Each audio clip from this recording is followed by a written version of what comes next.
Amado Dios y Padre Celestial, a ti Señor sea la gloria, a ti Señor sea la honra, amado Señor Jesús, a ti sea la alabanza, a ti, amado Dios, sea la adoración y la exaltación.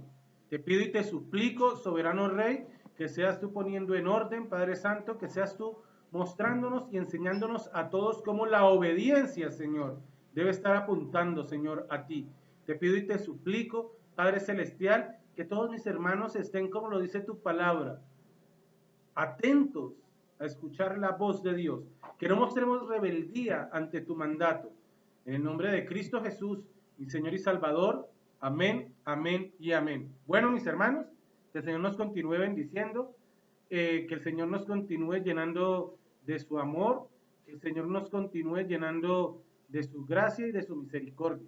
Bueno, en la mañana de hoy mi esposa, para la apertura del culto, pidió el favor que abriéramos nuestras Biblias en Jeremías, capítulo 22, versículo 21, y la verdad, les confieso que mientras dialogaba con ella, mi esposa es una mujer muy activa dentro de los procesos de la iglesia, es la pastora. Y aún dentro de la preparación de la palabra, yo busco su apoyo, su ayuda y nos pareció una palabra supremamente dura, pero entendimos que a veces el Señor nos está hablando de maneras duras. Nosotros no podemos hacernos los de la vista gorda. Jeremías 22, 21 dice, te hablé en tu prosperidad y dijiste, no escucharé. Esta ha sido tu costumbre desde tu juventud, que nunca has escuchado mi voz. Yo sé que cuando uno habla o tal vez cuando yo anuncié que el tema para el mes de mayo iba a ser la voz de Dios, todos nos imaginamos las promesas y todos apuntamos a las promesas que tiene la escritura. Pero cuando llega el momento y nos encontramos con otro tipo de palabra, como que nos asustamos, como que deja de gustarnos, ay, como que no, ¿cierto? Bueno, a lo que estamos apuntando con y esta sería la segunda vez que el primer culto, ya hace 8 días hablamos de eso, Dios sí habla a la iglesia. Dios no ha apagado su voz a la iglesia. Es la iglesia que en medio de su terquedad no está obedeciendo la voz de Dios. Así que no acusemos a Dios de que Él no nos está escuchando. Amén. Somos nosotros quienes estamos desobedeciendo la indicación que Dios está haciendo a nuestras vidas. Amén. Vamos a leer en esta mañana el libro de Habacuc, pero antes de entrar con el libro de Habacuc, voy a decirles cuál es más o menos el contexto del libro. Entonces, vamos a comentarles cuál es la idea principal del libro. Bueno, la idea principal del libro, el libro se escribió, la época que Habacuc ministró al pueblo fue durante la ocupación de Babilonia a Israel, lo que históricamente por el pueblo de Israel se conoce como el juicio a Babilonia. ¿Listo? Y Habacuc hace una serie de preguntas a Dios con respecto a lo que parece el no moverse de Dios en el momento de prueba, en el momento de sufrimiento del pueblo de Israel. Hay una indignación profética por parte de lo que se considera es la tolerancia de Dios de la injusticia.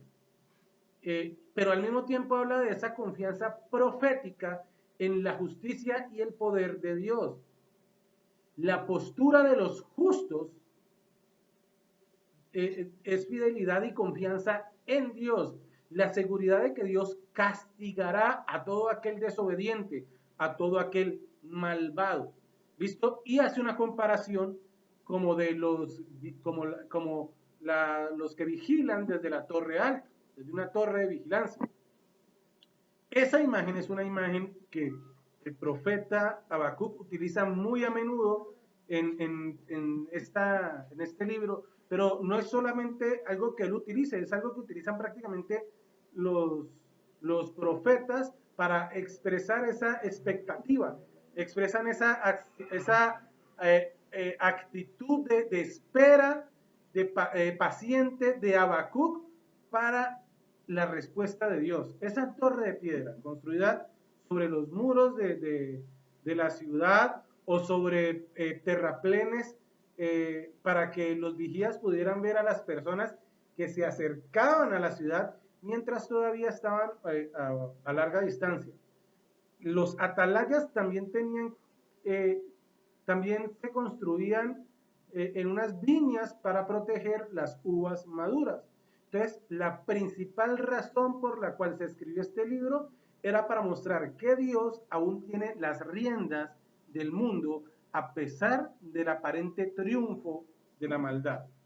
¿Ven? Ese es el contexto histórico del libro de Habacuc, y esta es la razón por la cual se escribió.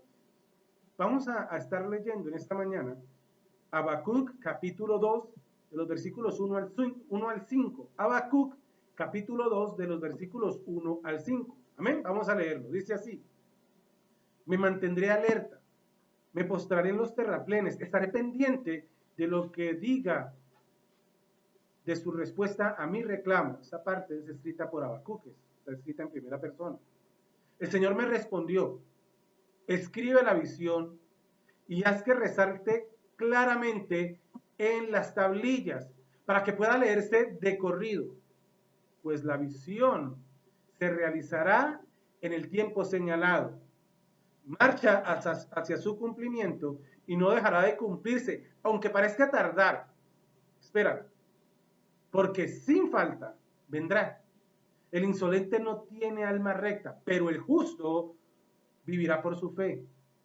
Además, la riqueza es traicionera, por eso el soberbio no permanecerá, pues ensancha su garganta como el sepulcro y es insaciable como la muerte. Reúne en torno suyo a todas las naciones y toma cautivos a todos los pueblos, dice la palabra del Señor. Amén.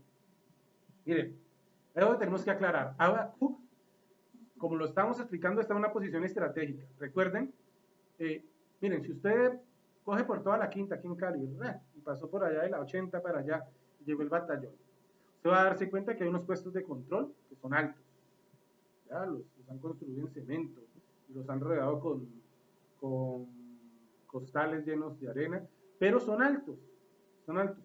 Entonces, desde ahí está uno de los soldados que está de guardia y está alto porque eso le permite ver aproximadamente hasta unos 150 metros desde su distancia. Y tienen más o menos unos 20 metros entre puesto de control y puesto de control, y así rodean todo lo que es el batallón Pichincha aquí en Cali, toda la quinta con 80. Bueno, esa es una posición estratégica, les insisto, para poder ver a lo lejos. El profeta utiliza esta forma de hablar, diciendo de que él está en los terraplenes, que está en las partes altas, de una forma metafórica lo está diciendo, porque realmente lo que él quiere decir es que él está atento, su mirada está puesta a la manifestación del Señor, él está tratando de observar, ¿ya? Él está pendiente, él está en una posición estratégica para recibir ese mensaje de Dios. Y este capítulo señala las respuestas de Dios a las preguntas de Habacuc. Y las preguntas de Habacuc son las siguientes. Las preguntas de Habacuc son las siguientes. ¿Por cuánto tiempo prevalecerá el mal? ¿Y por qué fue elegida Babilonia para castigar a Judá? Esas son las respuestas. Recuerden que los asirios toman una parte del reino y los de babilonios toman otra parte del reino. Judá es tomada por los babilonios y son sacados, ¿ya? Mire, el profeta decide esperar. Escuche eso. El profeta decide esperar para ver qué otra respuesta le dará a Dios conforme a la queja que él está presentando, a la queja que él está manifestando. Colocarse sobre la fortaleza probablemente quiere decir solamente que él espera hasta que Dios le diga algo. Esta semana, hemos estado escuchando en Colombia esta situación de protesta, ¿no? De hecho, ahí desabastecimiento de combustibles.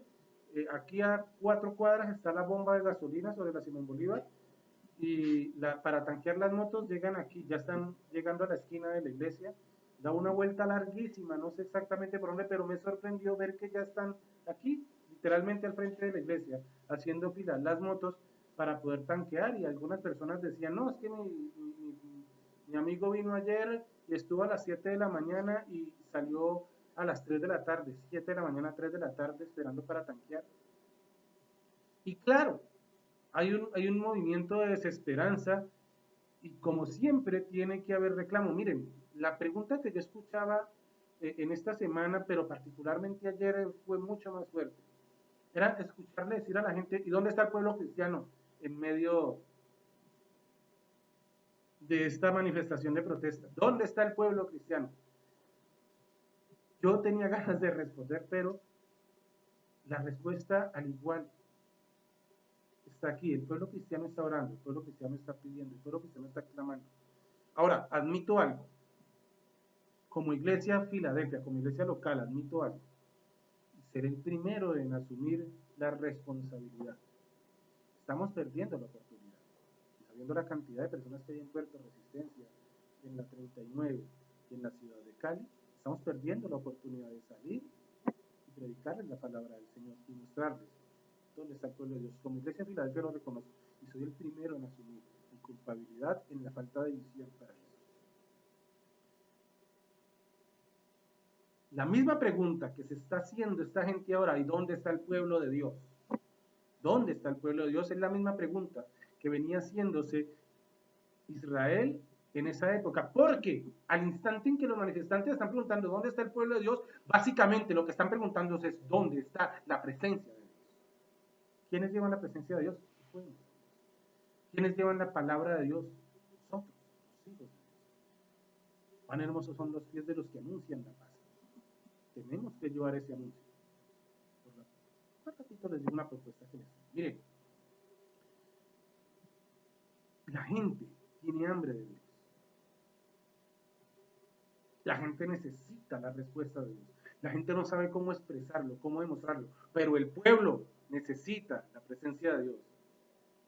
Mire, la profecía, el profeta está allí en ese lugar atento a la respuesta de Dios a esa queja. Y se coloca sobre la fortaleza, insisto, porque quiere estar atento a la espera, quiere estar guardando, separando su tiempo completamente hasta que Dios le dé respuesta, hasta que Dios le diga algo. ¿Cuál es su posición en este momento? ¿Qué estás haciendo? ¿Qué estás esperando para hablar y decirle a esas personas, Cristo te ama? O simple y llanamente estamos quedándonos desde la comodidad de nuestra casa atemorizados diciendo, ay, estos vándalos. O la iglesia va a estar solamente encerrada diciendo, ay, este pueblo pecador. Pues salgamos y hablemosle a ese pueblo pecador para que centre su mirada en Cristo. Lo tenemos aquí, cerquita, Puerto Relleno. ¿Saben una cosa? He tenido que ver con tristeza cómo congregaciones lejos de Puerto Relleno han estado ahí. ¿Por qué? Porque pues, tengo conocidos que me envían fotos. Y si como iglesia no quieren acompañarme, pues saldré yo a acompañar a ese grupo de personas de otras iglesias que están viniendo aquí a predicar. Lo siento mucho, pero creo que es una decisión. Amén. Miren, ahora es presentada la respuesta de Dios a su iglesia, a su pueblo. El Señor le dice a Habacuc, escriba la visión que le voy a dictar, hágala clara, mejor dicho, lo que está diciendo el Señor es, póngala en el corazón de la gente. Póngala en su corazón y luego póngala en el corazón de la gente. Y luego actúe conforme a la voluntad de Dios. Mire, aunque el Señor se detenga, algo que Él está por hacer, aunque el Señor parezca que se detuvo, no obstante, el profeta esperó el cumplimiento. Nosotros queremos, Señor, toma el control de esta protesta, pacifica a las personas, pero usted está en su casa tranquilo y no está saliendo, no está apoyando. Pero esperamos que el Señor detenga todo. muy cómodos nosotros en nuestras casas. ¿Y qué vamos a salir a hacer? ¿Qué vamos a, no a tirar piedras? Yo no estoy diciendo que salga a tirar piedras. No, para nada. Yo estoy invitando a que salgamos a tirar amenes. Que vamos a salir a predicar la palabra del Señor. Usted que tiene hambre por el evangelismo, hermano, hermano, usted que critica que en la iglesia no se ha vuelto a evangelizar, salgamos, prediquemos, salgamos, evangelicemos. Miren, aunque el Señor parezca que se detuvo en su forma de hacer, el profeta sigue esperando, porque él sabe que Dios va a cumplir. Miren, la voz de Dios en nuestro corazón suena como un flujo, como un río de pensamientos. Parece que fuera espontáneo, ¿cierto? Como que no lo alcanzamos a notar, como que parece algo por allá. Miren, o sea, la invitación básicamente es esa, que sintonicemos nuestro corazón con Dios, que sintonicemos nuestra vida cristiana con esa espontaneidad que Cristo está pidiendo para nuestras vidas. Me parece muy bien lo que como iglesia estamos haciendo. Sé que hay familias que se están reuniendo ahora.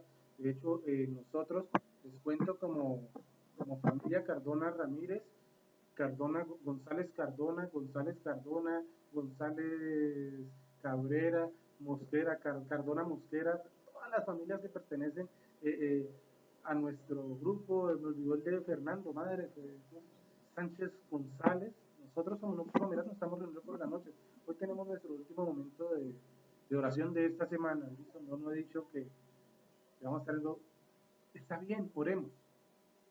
Oremos. Pero ¿dónde está? O sea, muéstrame tu fe sin obras y yo te diré lo que pasa por tus obras sin fe. No, tenemos que combinarlas, tenemos que orar, pero también tenemos que salir a predicar la palabra del Señor. Miren, yo siempre quiero escuchar la voz audible del Señor, y muy seguramente el Señor lo ha hecho. Estoy seguro de que Dios puede hablar de esa forma, y te digo, lo ha hecho.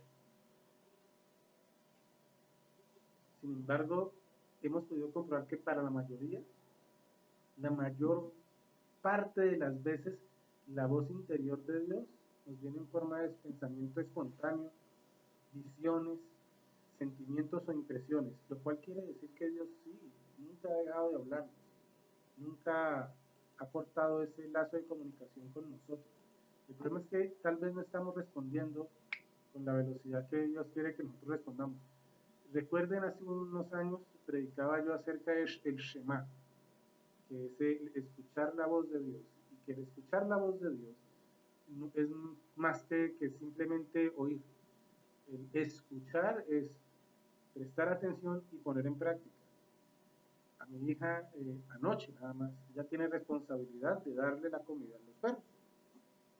Esa es su responsabilidad. Todas las noches tiene que revisar que los perritos tengan suficiente agua, que tengan suficiente comida, y separarlos, porque es que entre la noche pelean. Esa es su responsabilidad, eso es lo que tienen que hacer mi hija. Pero mi hija empieza ya, y se está viendo muñequitos, ya, y si estamos viendo una película en familia, se para. Ustedes verán cómo le refuerza de chistoso. Y yo empiezo, yo no quiero escuchar de ti un ya voy.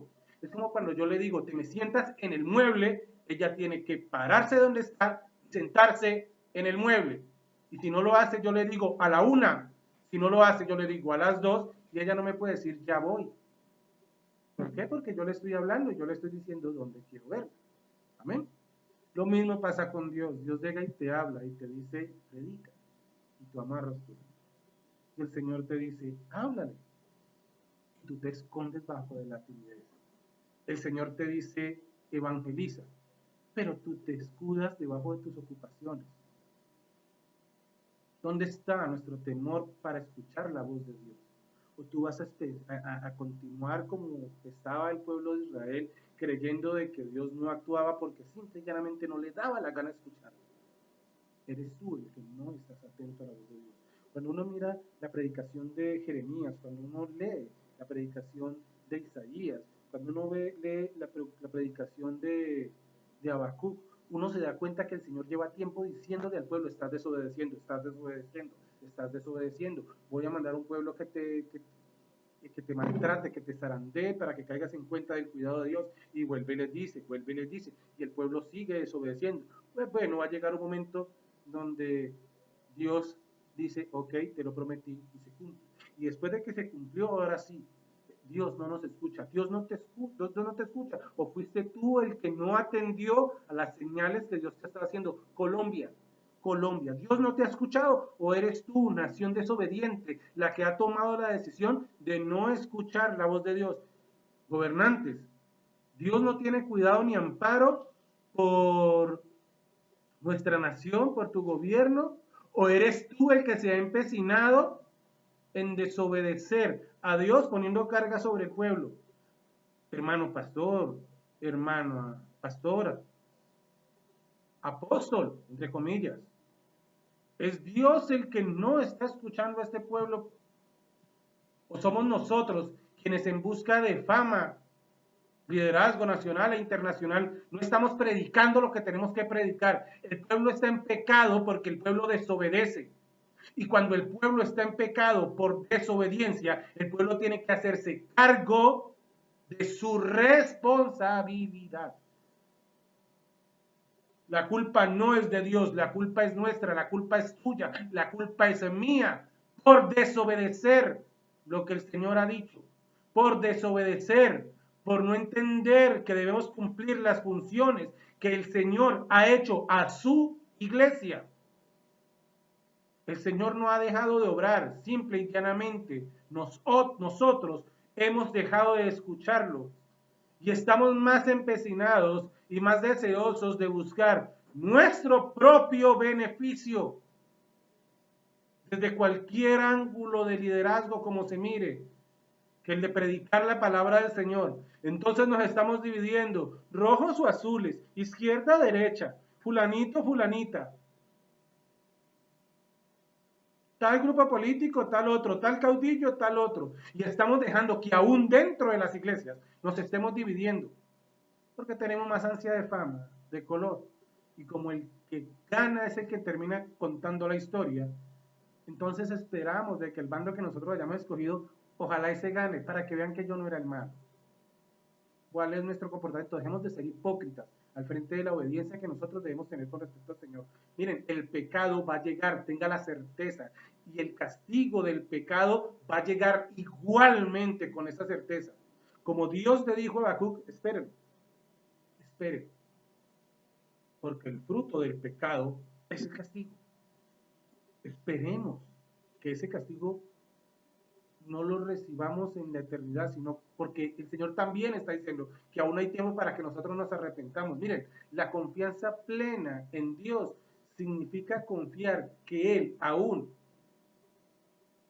cuando no comprendamos por qué ocurren las cosas y de qué forma, la confianza plena en Dios significa que aún en ese instante y de esa manera nosotros sepamos que Él está al control de todo.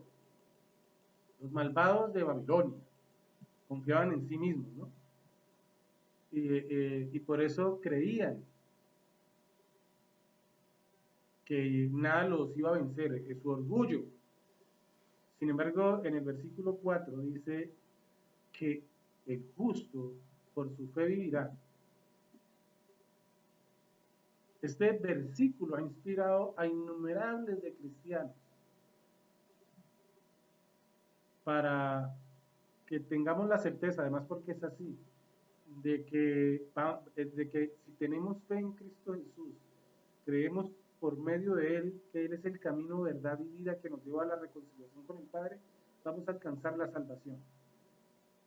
Y nos aferramos a esas promesas, pero escuchamos la instrucción que Dios nos ha dado en medio de esas promesas y mi pueblo se humillase. Nos encantan las promesas de Dios y las tomamos. Porque todo lo que pise la planta de mis pies el Señor me lo ha dado.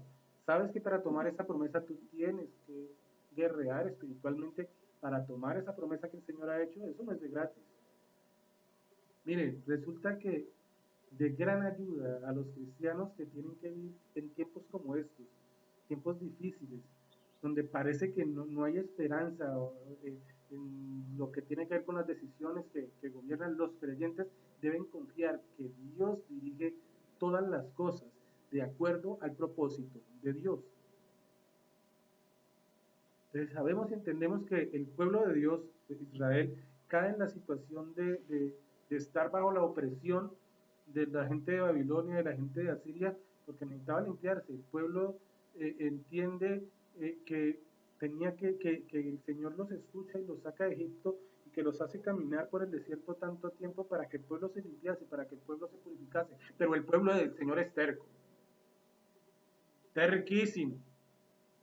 Y no lo está diciendo este pastor al que usted probablemente está diciendo, ya pare, guerrillero, Señor. No, mira que no, la que lo dice la palabra, porque se refiere a ese pueblo que aún viendo los milagros del Señor, está deseando volver a Babilonia. Y el Señor les dice, pueblo terco, pueblo duro de cerviz, porque no quieren humillarse delante del Señor. Mira, aunque el favor prometido del Señor, el Señor prometió, se vea como lejano, como que está largamente postergado, al final ese favor llegará y nos va a recompensar abundantemente por esa espera en amor. No te estoy diciendo que esa espera va a ser color de rosa y que vas a dormir sobre pétalos. Ese proceso puede ser doloroso. El pueblo del Señor estuvo mucho tiempo bajo el yugo, sufriendo la esclavitud por 400 años en Egipto. Estuvo bajo el yugo por 40 años por el desierto y estuvo 70 años bajo el yugo y esclavitud del pueblo de Babilonia. Pero la promesa llegó, volverían a su pueblo. Y cumplió la promesa de que Jesucristo iba a llegar a limpiar nuestros pecados. El pecador humilde de corazón, con un corazón quebrantado y arrepentido, solo busca obtener un interés, que es la salvación por medio de la sangre de Cristo. Miren, nosotros, al igual que Habacuc, nosotros debemos tener la actitud de estar en guardia contra esas tentaciones de ser impacientes, cuando estamos inquietos, inconfundidos, con dudas sobre los métodos que utiliza Dios. Mire, cuando nosotros hemos derramado quejas y peticiones ante Dios, debemos observar la respuesta que Dios da por medio de su palabra, por medio de su espíritu, por medio de su providencia, lo que el Señor dirá a nuestra vida, lo que el Señor dará como respuesta a nuestro caso, por el cual estamos pidiendo, por el cual estamos clamando. Dios no desilusionará las expectativas de fe de los que esperan oír lo que Él les dirá. Todos son aludidos en las verdades de la palabra del Señor. Y como lo dice el último versículo de Habacuc 5, voy a leerlo nuevamente, capítulo 5, dice, además la riqueza es traicionera, por eso su orgullo no permanecerá, pues ensancha su garganta como el sepulcro, y es insaciable como la muerte. Reúne en torno suyo a todas las naciones, y toma cautivos a todos los pueblos. Es el orgullo del cual nosotros debemos despojarnos, sobre todo cuando pedimos al Señor. Miren, para terminar ya, como aplicación a nuestra vida, solo los que son hechos justos por medio de la fe de Cristo vivirán y van a ser felices para siempre. Descansarán su alma en esa promesa que es hecha en Cristo Jesús, en quien por medio del cual es dada así. Pues Él anda, Él trabaja y Él vive, y el llamado hasta que nosotros vivamos por fe en Él. Que nosotros perseveremos hasta el fin y que nosotros exaltemos el nombre de Jesús a la gloria. Y en cambio, los que desconfían de Él o desprecian la absoluta suficiencia gratuita de Dios, no andarán en rectitud frente a Él. El justo vivirá por la fe en estas preciosas palabras. mientras el Señor da cumplimiento a ellos. No desobedezcamos al Señor, caminemos buscándolo y mirándolo. Que el Señor te bendiga, que el Señor te guarde, que el Señor te llene de su amor y que el Señor te llene de su misericordia. Que encuentres la paz y la tranquilidad en Él. Vamos a orar. Amadísimo Dios y Padre Celestial, a ti, Señor, sea la gloria, a ti, Señor, sea la honra. Padre Santo, en este momento oro por aquellos sordos espirituales que no han escuchado, no han querido, no han prestado atención a la voz de Dios, a la forma en la que Él nos ha hablado, y a la forma en la que Él nos ha mostrado que como pueblo reaccionemos a sus mandatos. No es que Dios no nos hayas hablado, es que nosotros no hemos sido obedientes, es que nosotros estamos esperando que tú des sí a mi manera de ser bendecido y no la tuya. Oro por los enfermos, Señor. Oro por las personas que están pasando hambre. Oro por los policías que, haciendo bien su trabajo, Padre Celestial, respetando los derechos humanos, están actuando en medio de esta protesta. Oro, Padre Celestial, por aquellas personas que obedientemente han ejercido su derecho a la protesta pacífica. Señor, aquellos que han honrado tu palabra devolviendo y haciendo devolver aquellas cosas que han robado y que han saqueado, Señor. Oro, Padre Celestial, por aquellos siervos y siervas, amado Dios, que se han metido allí en la caldera, Señor, en primera línea, como mencionan ellos, para predicar tu palabra. Conmueve nuestros corazones, Señor. Que nosotros como hijos tuyos nos movamos con prontitud a hacer la labor a la cual tú nos has llamado. En el nombre de Cristo Jesús, el Señor y Salvador. Amén, amén, amén. Que Dios te bendiga, hermano, que Dios te bendiga, hermana. Saludes a la familia.